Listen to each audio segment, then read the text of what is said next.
हरे कृष्णा बच्चों, good afternoon. बच्चों, आज हम आपको आपकी जो हिंदी व्याकरण की पुस्तक है उसका 9th चैप्टर विशेषण।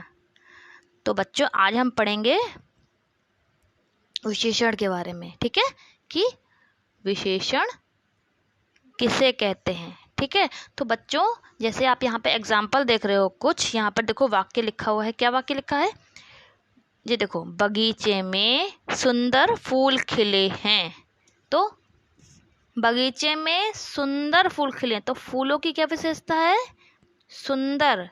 तो सुंदर यहाँ पे क्या हो गया? विशेषण हो गया। उसी प्रकार बच्चों जैसे दूसरा वाक्य है, अंगूर खट्टे हैं।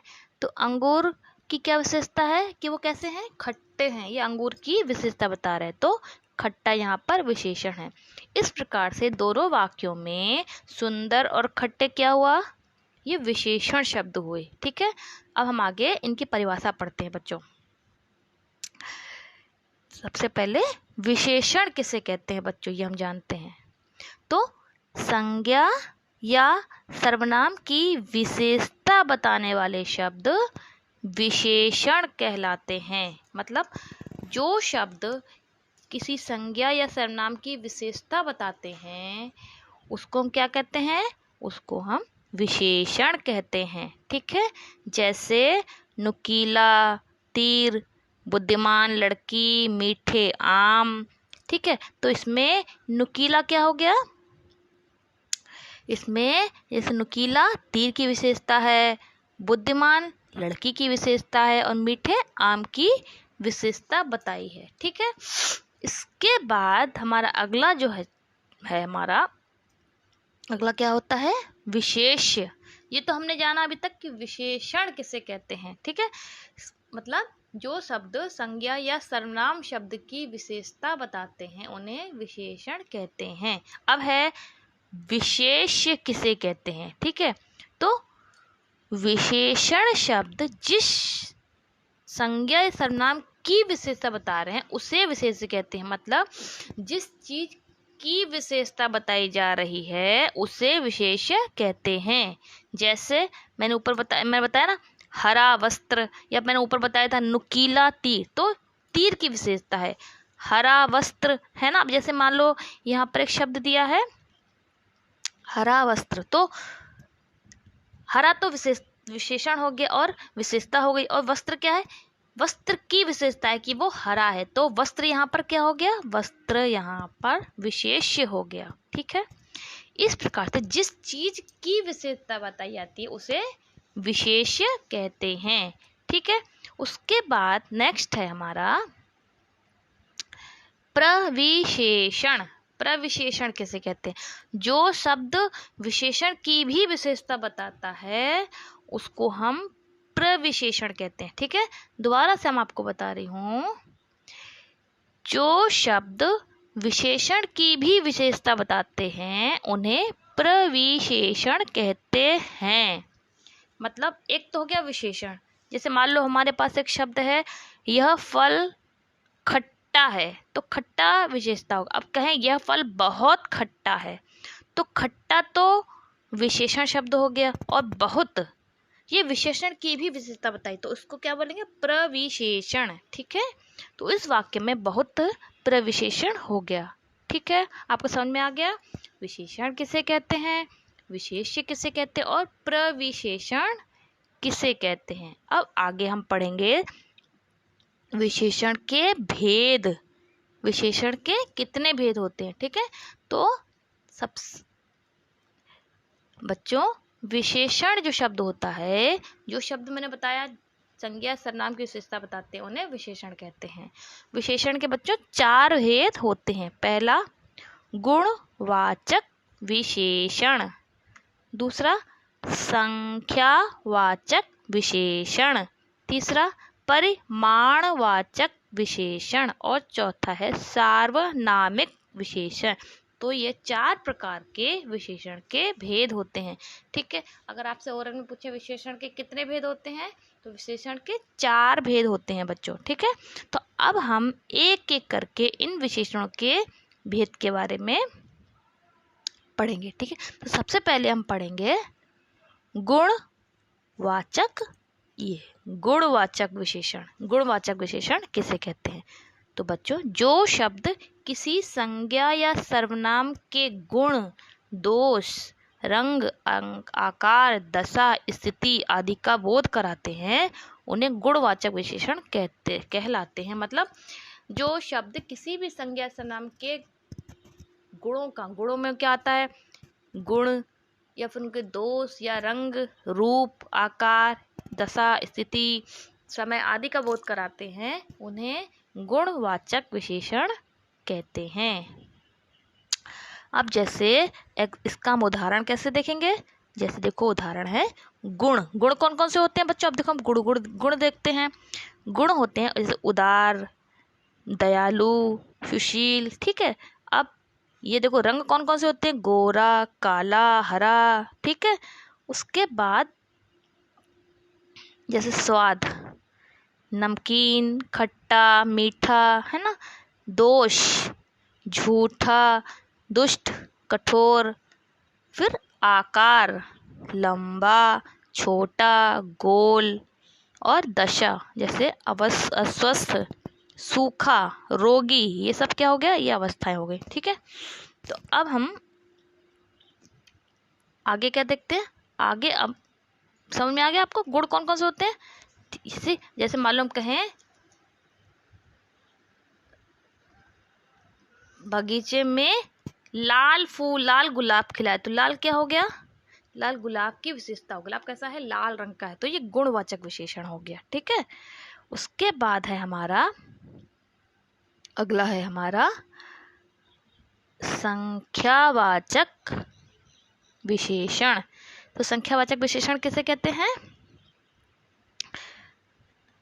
संख्यावाचक विशेषण, जो विशेषण शब्द किसी व्यक्ति या वस्तु की संख्या का बोध कराते हैं, उन्हें संख्यावाचक विशेषण कहते हैं। मतलब जो विशेष शब्द ये बताते उसकी संख्या बताते हैं कि कितनी संख्या है, उसे हम संख्यावाचक विशेषण कहते हैं। जैसे 2 लीटर दूध, 4 मीटर कपड़ा, कुछ विद्यार्थी। तो ये क्या है? ये इनकी संख्या बता रहे हैं। 2 लीटर, 4 मीटर, कुछ। तो ये संख्यावाचक विशेषण होता है। अब बच्चों, संख्यावाचक विशेषण भी 2 प्रकार के होते हैं। पहला होता है, ये देखो, पहला होता है निश्चित संख्यावाचक विशेषण। मतलब जिस विशेषण शब्द से निश्चित संख्या का बोध होता है, उसे निश्चित संख्यावाचक विशेषण कहते हैं। जैसे 4 आम, 50 रुपए, 2 दर्जन केले, 1 दस्ता कागज। तो यह निश्चित संख्या है ना। ठीक है, जो विशेषण शब्द किसी निश्चित संख्या का बोध कराते हैं, उन्हें निश्चित संख्यावाचक विशेषण कहते हैं। और दूसरा क्या हो गया? दूसरा हो गया हमारा अनिश्चित संख्यावाचक विशेषण। दूसरा हो गया अनिश्चित संख्यावाचक विशेषण। जिन विशेषण शब्दों से निश्चित संख्या का बोध नहीं होता है, उन्हें अनिश्चित संख्यावाचक विशेषण कहते हैं। मतलब ऊपर वाले से तो बताया जिनसे निश्चित संख्या का बोध होता है, और जिन विशेषण शब्दों से निश्चित संख्या का बोध नहीं होता है, उन्हें अनिश्चित संख्यावाचक विशेषण कहते हैं। जैसे कुछ सेब, थोड़े फल, ज्यादा पंखे। तो इसमें पता नहीं चल रहा ना, कुछ सेब कितने, 4 हैं, 5 हैं। तो ये अनिश्चित संख्यावाचक विशेषण हो गए। ठीक है, जैसे हम कहें राम कुछ सेब लेकर आया, तो ये अनिश्चित संख्यावाचक विशेषण। और अगर हम कहें राम 5 सेब लेकर आया, तो निश्चित संख्यावाचक विशेषण। ठीक है, उसके बाद है हमारा अगला जो हमारा विशेषण का भेद है, वो है परिमाणवाचक विशेषण, परिमाणवाचक संख्या। ठीक है, परिमाणवाचक विशेषण किसे कहते हैं? जो विशेषण शब्द किसी संज्ञा सर्वनाम के नाप, तौल तथा परिमाण का बोध कराते हैं, उन्हें परिमाणवाचक विशेषण कहते हैं। मतलब जिन विशेषण शब्दों से किसी संज्ञा सर्वनाम के नाप तौल का पता चलता है, नापा तौला जाता है, या परिमाण का बोध होता है, उसे हम परिमाणवाचक विशेषण शब्द कहते हैं। जैसे 4 मीटर कपड़ा, ठीक है, तो 4 मीटर कपड़ा नापा जाता है, काउंट नहीं कर सकते ना, उसे गिन नहीं सकते। 3 लीटर पानी, इसको भी माप सकते हैं, 3 लीटर के उसे मापते हैं, तो वहाँ पर परिमाणवाचक विशेषण होता है। परिमाणवाचक विशेषण भी बच्चों संख्यावाचक विशेषण की तरह 2 प्रकार के होते हैं। पहला होता है निश्चित परिमाणवाचक विशेषण, जो विशेष शब्द किसी संज्ञा सर्वनाम की निश्चित मात्रा का बोध कराते हैं। उसमें निश्चित संख्या का था, इसमें निश्चित मात्रा का बोध कराते हैं, उन्हें निश्चित परिमाणवाचक विशेषण कहते हैं। और दूसरा होता है अनिश्चित परिमाणवाचक विशेषण, जो विशेष शब्द संज्ञा सर्वनाम की अनिश्चित मात्रा का बोध कराते हैं, मतलब इसमें निश्चित मात्रा का बोध नहीं होता, अनिश्चित होता, पता नहीं होता, तो वहाँ अनिश्चित परिमाणवाचक विशेषण कहलाते हैं। ठीक है, अब जैसे हम एग्जाम्पल के तौर पर देखें, थोड़े फल, अधिक वस्त्र, बहुत पानी, कम दूध, इसमें क्या है, कुछ निश्चित संख्या नहीं है, तो ये अनिश्चित परिमाणवाचक विशेषण शब्द हो गए। इसके बाद है हमारा नेक्स्ट है हमारा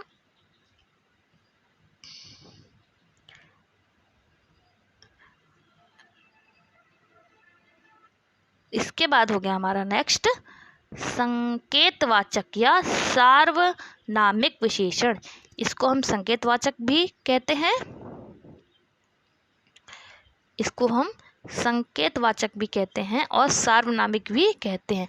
जो सर्वनाम शब्द संज्ञा के पहले आकर उसकी विशेषता बताते हैं उन्हें सार्वनामिक विशेषण कहते हैं। मतलब सार्वनामिक विशेषण शब्द कौन से होते हैं, जो शब्द संज्ञा या सर्वनाम शब्द से पहले आकर उसकी विशेषता बताते हैं उन्हें सार्वनामिक विशेषण कहते हैं। जैसे एग्जाम्पल के तौर पर हम कहें,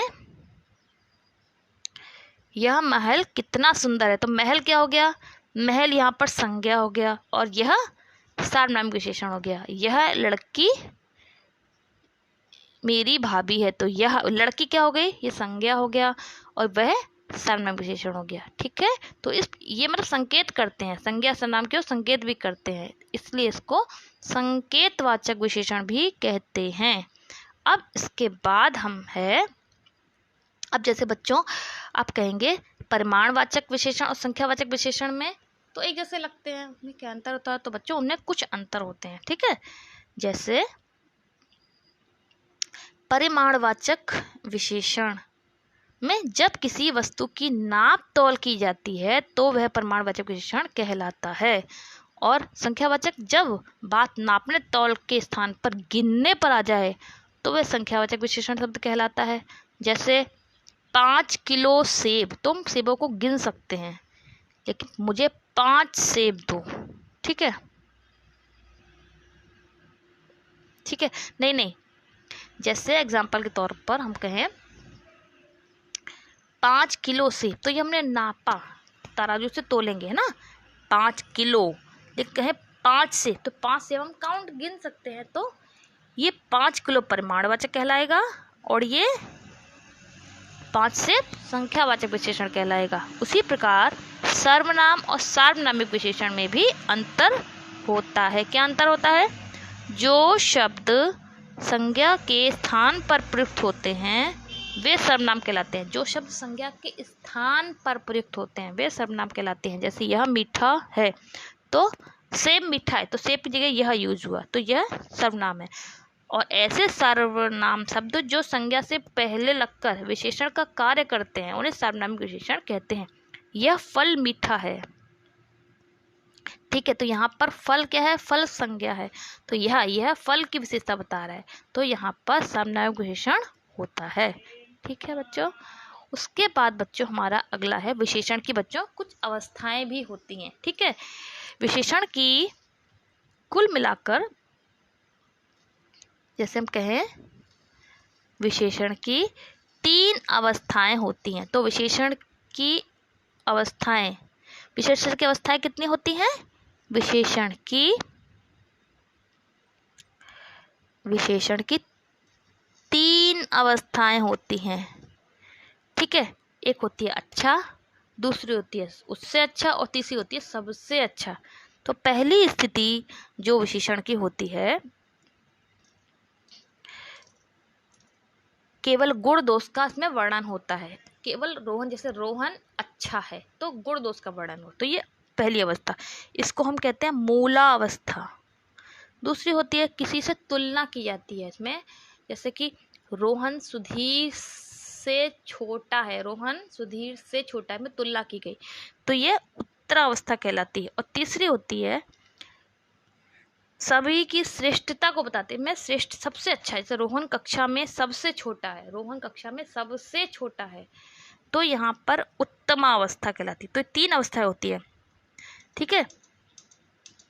पहली होती है मूलावस्था, दूसरी उत्तरावस्था, तीसरी उत्तमावस्था। अच्छा, जैसे कोमल कोमलतर कोमलतम, सुंदर सुंदरतर सुंदरतम, विशाल विशालतर विशालतम, निम्न निम्नतर निम्नतम।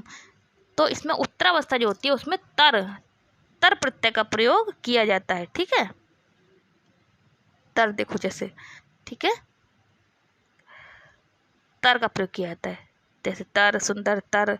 और उत्तमावस्था में तम तम तम तम का प्रयोग किया जाता है, ठीक है। अब इसके बाद है विशेषणों की रचना। कुछ संज्ञा सर्वनाम क्रिया तथा अव्यय शब्दों से विशेष शब्दों की रचना की जाती है, ठीक है। कुछ संज्ञा सर्वनाम क्रिया तथा अव्यय शब्दों से विशेष शब्दों की रचना की जाती है, ठीक है। तो सबसे पहले संज्ञा से विशेषण बनाना। तो संज्ञा क्या है, जैसे धर्म, तो विशेषण क्या होगा, धार्मिक, चमक चमकीला, परिवार संज्ञा पारिवारिक, समाज सामाजिक, देश देशी, रूप रूपवान, दान दानवी रंगीन। तो ये संज्ञा शब्दों से विशेष शब्द बने। उसके बाद है सर्वनाम शब्दों से विशेषण शब्द, जैसे वह जैसा, जो जैसा, तुम तुम्हारा, आप आपका, मैं मेरा, उस उसका, यह ऐसा, कौन किसका, ये सर्वनाम शब्दों से बनी। उसके बाद होते हैं कुछ क्रिया शब्द भी होते हैं, उनसे भी विशेष शब्दों की रचना होती है। जैसे तैरना एक क्रिया है, तैरना, खाना पीना सोना, ये क्या होती हैं, क्रियाएं होती हैं, ठीक है। तो तैरना का क्या बनेगा, तैराक। बनना का बनावटी, पढ़ना का पढ़ाकू, खेलना का खिलाड़ी, देखना का दिखावटी, सड़ना का सड़ियल, बेचना का बिकाऊ, लूटना का लुटेरा। तो ये विशेषण शब्द हो गए, विशेषता हो गई मतलब, ठीक है।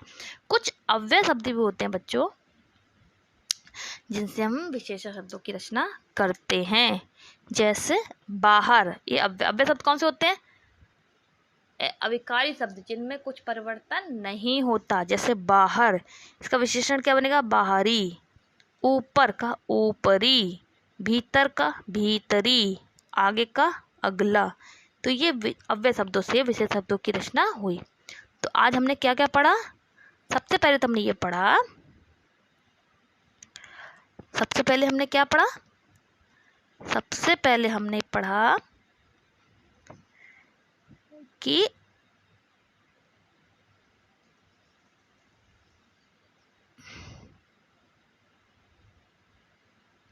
सबसे पहले क्या पढ़ा, सबसे पहले पढ़ा संज्ञा सर्वनाम की विशेषता संज्ञा या सर्वनाम की विशेषता बताने वाले शब्द विशेषण कहलाते हैं। दूसरा क्या पढ़ा, विशेष शब्द जिस संज्ञा सर्वनाम की विशेषता बताते हैं उसे क्या कहते हैं, उसे विशेष से कहते हैं। तीसरा, विशेषण की विशेषता बताने वाले शब्दों को प्रविशेषण कहते हैं। चौथा, विशेषण के कितने भेद बताए, 4 भेद, गुणवाचक विशेषण, संख्यावाचक विशेषण, परिमाणवाचक विशेषण, सार्वनामिक विशेषण। और विशेषण शब्दों की रचना संज्ञा सर्वनाम क्रिया और अव्यय शब्दों से की जाती है। और विशेषण की 3 अवस्थाएं बताई, मूलावस्था, उत्तरावस्था और उत्तमावस्था। मूल अवस्था जो होती है, ठीक है, जैसे अच्छा है। उत्तर अवस्था जिसमें तुलना की जाती है, उत्तम अवस्था जो सबसे अच्छी होती है। इस प्रकार से आपका विशेषण का पाठ पूरा हो गया। अगर आपको कुछ समझ में नहीं आएगा तो मुझसे पूछिए, इसको आप दोबारा से सुनिएगा। ठीक है, हरे कृष्णा।